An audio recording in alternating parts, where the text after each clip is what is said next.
నమస్కారం. మన నవరాత్రి ప్రత్యేక శ్రేణిలో ఇవాళ 4వ రోజు. ఈ రోజు మనం కూష్మాండాదేవిని ఆరాధిస్తాం. ఆమెను అష్టభుజాదేవి అంటారు.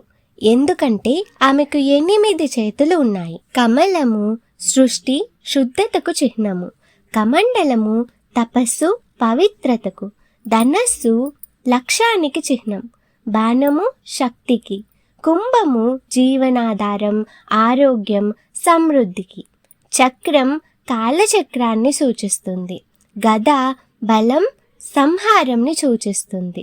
ఆమె ముఖంలో ఎల్లప్పుడూ సౌమ్యత మరియు శక్తి రూపంలో అపారమైన తేజస్సు ఉంటుంది. కూష్మాండ విశ్వ సృష్టికి మూల శక్తి. పూర్వం విశ్వం చీకటితో నిండిపోయింది. ఎటు కాంతి లేదు, జీవం లేదు. ఆ సమయంలో దేవి చిరునవ్వు చిందించగా ఆమె ముఖ కాంతి నుండి సూర్యుడు నక్షత్రాలు బ్రహ్మాండం వెలువడ్డాయి. అందుకే ఆమెని అండ సృష్టికర్త కూష్మాండాదేవి అని పిలుస్తారు. మహిషాసురుడు తన సైన్యాన్ని మరింత బలపరిచి దేవిపై మరో దాడి ప్రారంభించాడు. అతని సైన్యాధిపతులు అనేక రాక్షస సేనలు రంగప్రవేశం చేశాయి. ఆ సమయంలో దేవి తన మహాశక్తి రూపం చూపి శత్రు దళాలను అణిచివేసి, కానీ గమనించాలి, కూష్మాండ స్వరూపం ప్రత్యక్షంగా ఎవరినీ హతం చేయలేదు. యుద్ధరంగంలో సంహారం చేసినది మహాదుర్గా చండికా రూపం.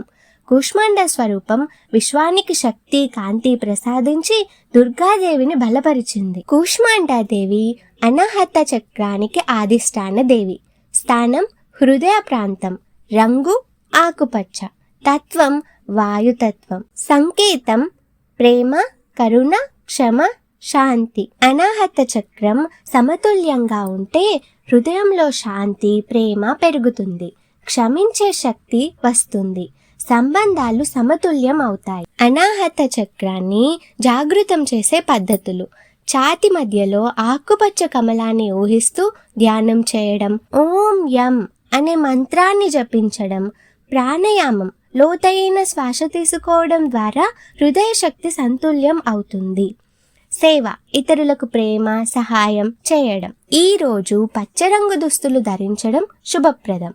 కూష్మాండ అమ్మవారిని పూజించి ఓం దేవి కూష్మాండాయే నమః అని జపించాలి. కాబట్టి కూష్మాండాదేవి మనకు సృష్టి శక్తి జీవకాంతి ప్రసాదించే తల్లి వంటి స్వరూపం. ఆమెను ఆరాధిస్తే మన హృదయం ప్రేమతో శాంతితో నిండిపోతుంది. ఈ వీడియో నచ్చితే మా ఛానల్కి సబ్స్క్రైబ్ చేసుకోవడం మర్చిపోకండి. అంతేకాకుండా జై మాతాది అని ఒక కామెంట్ చేయండి.